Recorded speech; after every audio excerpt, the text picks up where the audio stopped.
Yo, Still Mills, what's the deal, man? Heading to this little balloon release, man. Some of my peoples, my little Rello's baby brother passed tragically in a car crash a couple of days ago. I just fucked my whole day up on Friday, and they're having a balloon release for him at the crash site. So I'm heading there to pay my condolences to youngin. Rest in peace, Lil Jordan. Hold your head up, breathe. Renaya, Ava, Veronica. You know, I couldn't imagine this shit, man. I couldn't imagine being a parent, man. Youngin was my son's age, and I wasn't close to him like that, but I met him a multitude of times, and I still deal with his mom because his mom is my Rello's baby mom, and I literally just had his older sisters at the house a couple of weeks ago. You dig? So that shit really, it definitely hit close to home, and I'm definitely going to pay my respects to youngin.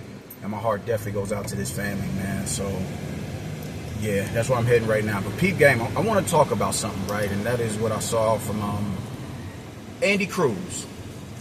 I really loved what I saw from dude yesterday. Andy Cruz and David Morrell are not the prototypical Cubans. They're entertaining fighters. They press the issue. They put punches together. They're not economical. High IQ. They have all the intangibles that your Cuban school fighter has, except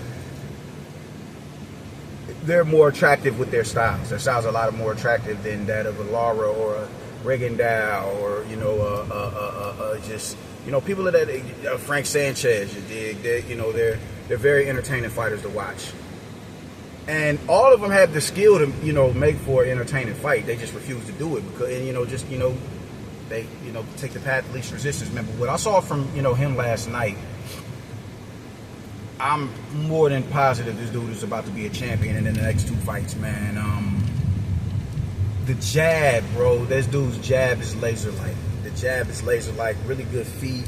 Just everything is there, bro. Everything is there. Real good jab. The 2-1. He throws that combination a lot. He'll lead with the backhand and finish the combination with the lead hand. That shit is.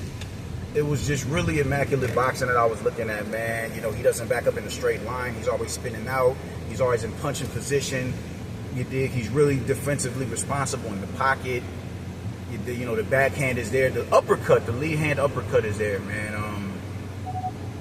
Everything is just there with this dude, man. Everything is there. Everything is there. He looked real sharp in there. Doesn't abandon the body. He does really good work, man. He does real good work. I'm really impressed with what I see from Andy Cruz. Really impressed, extremely impressed. There's really nothing bad that you can say about him. There's nothing bad that you can say about this dude. This dude is the goods, man. This dude is the goods. He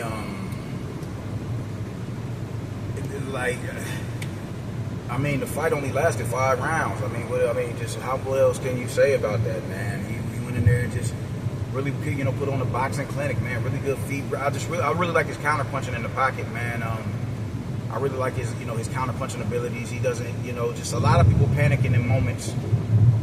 A lot of people panicking in moments where, where they're getting overwhelmed. They panic. And so when they see a shot coming, they want to get all the way out of the way of the shot so they know, all right, cool, I'm not in any danger of getting hit. So they'll get all the way out the way of the shot. It says a lot when somebody is composed enough under pressure like that to where they can take, get their head slightly off the line and make you miss and make you pay. And that's what he does. He does that beautifully. He does it in the pocket, man. I'm really glad to see that, man. I really hope that this stock of Cuban fighters, that we get more of these type of Cuban fighters. We get more Gamboas. We get more Cruzes, and we get more Morels, man. Where it's about it's about making the fights entertaining and aesthetically pleasing to the people who are tuning in, man. I just got into it with a dude last night because he thought I was being insensitive to what Turkey is doing. thought I was being insensitive, or you just want the fighters to get hurt. Well, I mean, technically, yeah, I do want to see a fighter get hurt. This is what we're watching the sport. This is the sport that we're watching. It's a blood sport. We got to remember that. But he was mad that I'm like, you know, just because people are so, you know, they just for whatever have this preconceived, you know, not preconceived notion, but this misconception that you're either fighting on the, you know, far on the outside to where you're out of the range of combat, or you're right there in the pocket taking all types of unnecessary punishment, and they'll completely disregard that boxer puncher in between type of game. You dig? And I was arguing with somebody about that, and they just couldn't, you know, just grasp what I was saying. And because, you know, just you know, they equate everybody who fights fleet-footed as a high IQ fighter, and that's not always the case. You know, I said it before in the video.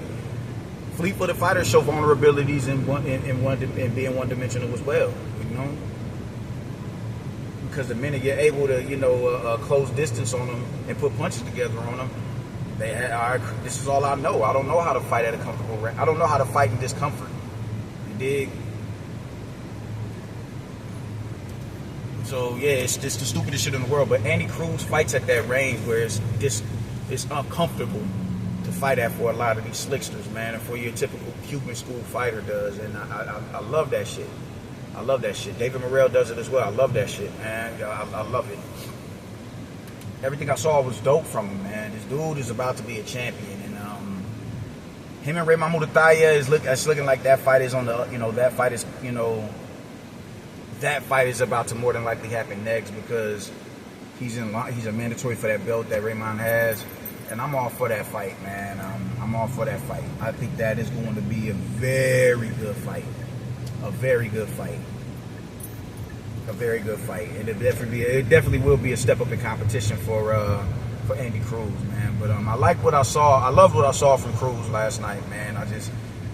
There's nothing bad you can say about this dude. There's nothing. Just the dude has everything. He has defense. He has the feet.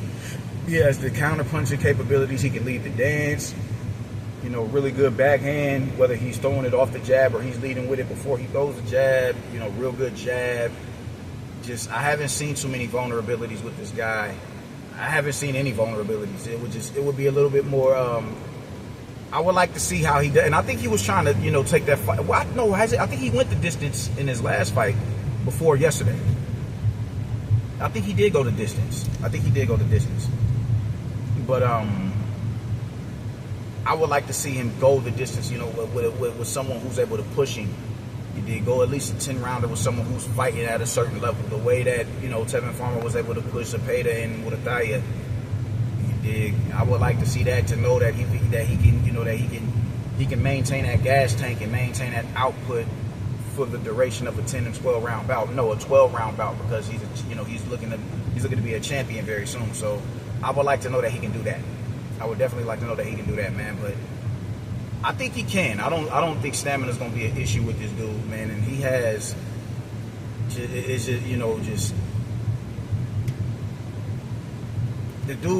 dude is the goods, man. This dude is phenomenal, man. This is a phenomenal fighter.